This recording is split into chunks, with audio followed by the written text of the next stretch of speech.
This is Brother Isaac Ford Jr., Fall '07 Zeta Sigma Lambda chapter, and this afternoon I have the pleasure of interviewing a giant in the San Diego community in the field of education and within Alpha Phi Alpha fraternity. Brother Dr. Bob Matthews has been a fixture and a giant in this community on several different levels, both in education and mentoring educators in terms of outreach to our youth. And this afternoon he's going to talk to us about some of the things that led to him and other founding brothers of Zeta Sigma Lambda chapter to form Zeta Sigma Lambda chapter 60 years ago. So, as many of you know, in 2017 we celebrated 60 years of Zeta Sigma Lambda chapter. So without further ado, Dr. Bob Matthews. Hello, and thank you, Dr. Ford. And I became a member of the Alpha Phi Alpha fraternity at Upsilon chapter in 1961 at the University of Kansas. And after leaving the University of Kansas, going to Emporia State University in Emporia, I enlisted at Columbia University in New York City. That was in 1954. In 1955, upon graduating, I was recruited by San Diego officials and came to San Diego to begin my educational career. Well, the net result is I began to look for a chapter of Alpha Phi Alpha fraternity because I love the fraternity. Well, to make a story short, San Diego was the most backward city I had ever been in. It was backwards. It was terrible. And we had redlining in every part of the city. You couldn't get a mortgage loan. Well, one day a new couple moved into an apartment a few houses from where I am now. And so I went up to meet this, and when the young man that was just moved in came out, he looked at me and he says, "I know you." And I looked at him and I said, "I don't know you." But he identified himself as being a member of the fraternity. And so I came back to my den and I pulled up the paddle of the most recent group that I'd had hazed. And on my paddle I had a list of those whom we had paddled. And his name was the very first name. His name was John Slaughter. John Slaughter. So I went back and told him he was right. And so we decided that since there was no chapter on the campus or out in the community, that we would take on the task of organizing a chapter. And one day while in the store, I met Dr. Peyton Cook, one of the founders.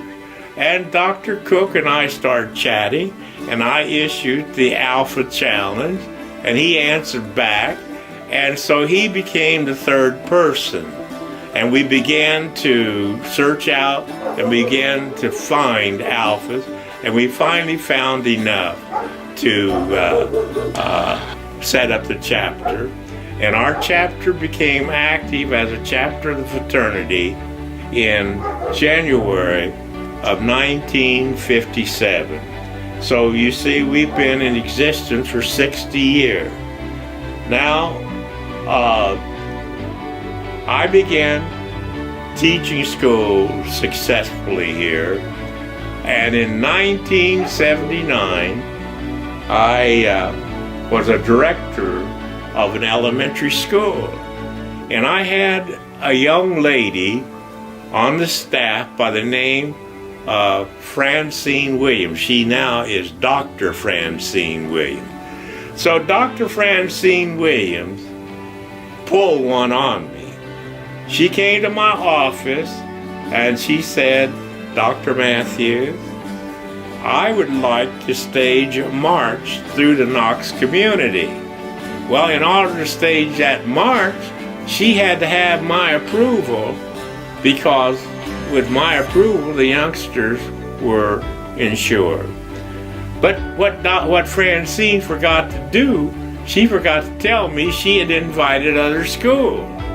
So it began as a gigantic march through the Knox school community. And Dr. David Geiger, who was a member of Alpha Phi Alpha, as well as the president of Pacific Coast Bank here in San Diego, and Dr. Geiger said to me as I was standing beside him, Bob, you know, this march could become a community parade. And I said, yes. And he said, why don't we organize a committee? And he says, the National Cultural Foundation, of which I'm president, will fund the first parade. And so I began working on that committee. And so in 1980, we decided that we had enough for a parade. So the parade began not under the Phi Alpha fraternity's ownership, but the parade began in 1980. Now in 1980, Mr. Larry Grant, who was the coordinator of the parade and who operated the parade as a profit-making unit. And he called me in 1986 and he says, Bob, I'm leaving San Diego. I'm moving to Los Angeles and I'm going to start a parade in Los Angeles, and I'm also going to start a parade in Sacramento. And so he says, you know all the working. He says, why don't you take over the operation? And he says, it'd be money for you. He said, you can make money with this parade. And I said, yes, I know it. Well, I decided that I didn't want to make money off the parade. I decided that if any money was to be made, the fraternity should make it. So I took the parade to plans to the fraternity, and we decided that the fraternity would take the parade and operate it as a nonprofit unit, and that we would have the parade. And so that's the reason that I've been on every parade committee since 1986. In 1986, we took over the parade. The president of Zeta Sigma was Vince Moran, and Vince went to Atlanta, Georgia, informed Mrs. Coretta Scott King what we were going to do, got her reception and her approval, and we kicked off the parade. The county and city began to put funds into it, but the county still commits to the parade, but the city, we dropped the city because the city began to put restrictions on us, and we could not operate the way we did. We decided as a fraternity that there'd be no charge to any group for the parade. But if they wanted to donate, we'd be willing to accept donation. And the county decided that if we would apply to the county for enhancement funds, they would help fund it.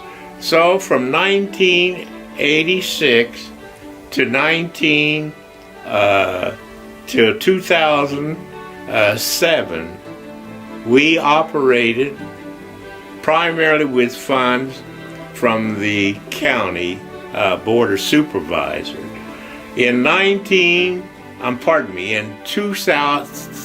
2007, I was introduced to a member of the Port Authority, and really I began to move with the help of he's now a Congressman Peterson. I began to write and attempt to secure grants from the Port Authority, and they did give us help. But the Port Authority not only gave us financial help, they gave us material help.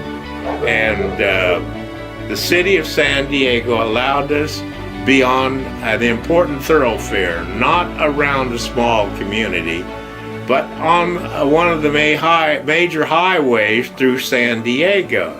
And that's, in essence, is how the parade began to operate.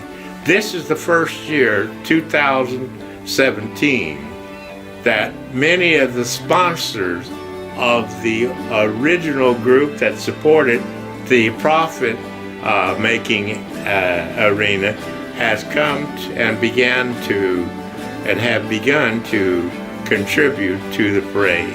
So better days are ahead. Better days are ahead. In 1987,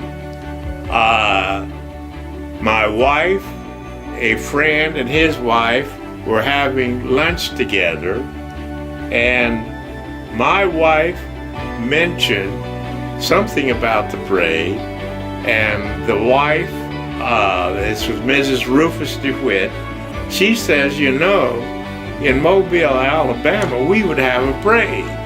And my wife says, why can't we have a parade here? All we need to do is plan it. So we began to plan a pageant, and we called it the Martin Luther King Jr. pageant.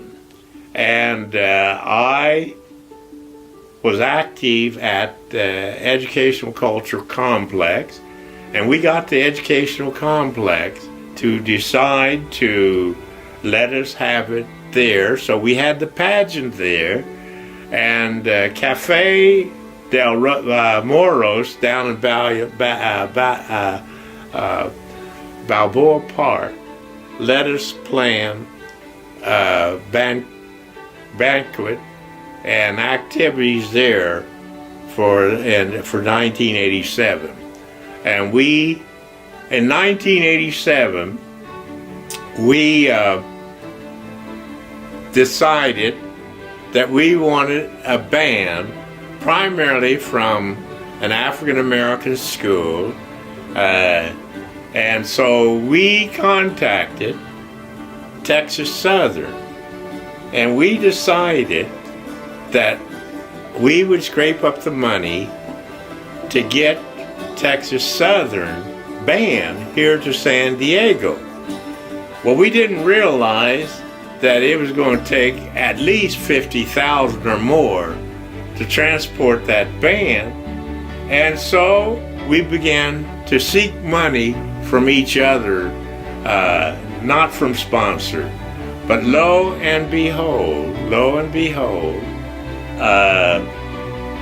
one of the brothers of one of the persons here in San Diego knew what we were trying to do. And we were on TV, radio, but we weren't doing any good. And so at 8 o'clock in the morning, I was called by a member and saying, we need to let everyone know we can't do it. We're not going to be able to get Texas Southern here. So I went on television here in San Diego, and I explained to the San Diego community that we had not generated enough funds to do what we had planned. And I forgot about it. But at 4 o'clock that afternoon, I got a call. And the call came from Arizona. And the call says, "Bob." I said, "Yeah." He says, "Don't worry about being on TV saying you don't have money." He says, "I have already made arrangement to transfer Texas Southern he says, "I'm picking up the complete tab for 210 people and their parents and so forth." And he says, "What you need to do is find housing for them." He said, "But I have chartered a plane and we're coming." And so Texas Southern was here, and of course they were the top draw in the parade. And but I had promised this man, until this day, I'm going to keep my promise. I promised I'd not let it be known who financed Texas Southern to come to California. But it was a very wealthy African American who, his brother here in San Diego knew me and was acquainted with me and so forth, and admired what I was trying to do, and we kicked it off. We've never been able to do it since then. I have some bit of influence, but not enough to generate bringing a complete band to San Diego. We have had bands come from Oklahoma City, and this year we had a band coming to us wanted to come from Dallas, Texas, but we didn't carry through with getting that band here. However, for the last 4 years, we have had a large consignment of high school, elementary and high school youngsters come from San Luis, Arizona, and they're in the band every year. And I'd made a contact with them, and I keep them alerted. And this year, they finally were the first place winner band. And this band consists of elementary and high school youngsters. This is fascinating. Dr. Matthews, once again, thank you on behalf of all the brothers of ZSL Landry Chapter, past and present. And you continue to be an inspiration for us, I know certainly for myself. And so if there were pearls of wisdom or things that you could impart on younger brothers that are looking at you and other brothers, older brothers with sage advice and experience, what would that be for us? Well, what I do is I use the talents that has been granted to me. I firmly believe that the great Creator created each and every individual not to be served, but to be a servant. So everything that I do is based on the Almighty, far beyond me. And I will say to every individual, regardless of age, that if you do not know God and follow His commandments, then you are not going to be successful. Everyone has ability, and if everyone will search and find those abilities and work it out and be true to God, things are going to be okay. Things are going to be okay. Well, thank you, Dr. Matthews.